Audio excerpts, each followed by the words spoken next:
ও মিঠু, কি অবস্থা তোমার বান্ডটার?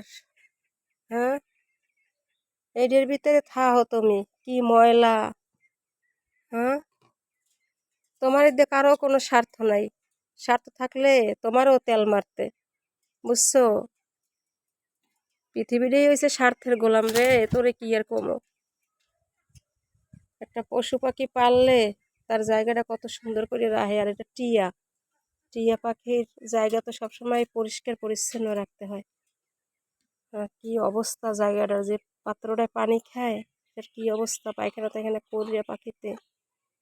ও মিঠু, সোনামণির কমানো তোমার বান্ড ধুইয়া তবে সুন্দর করে পানি দিতে। মিঠু রে, বিনের স্বার্থে কেউ রে কেউ ভালোবাসে না রে, ভালোবাসে না।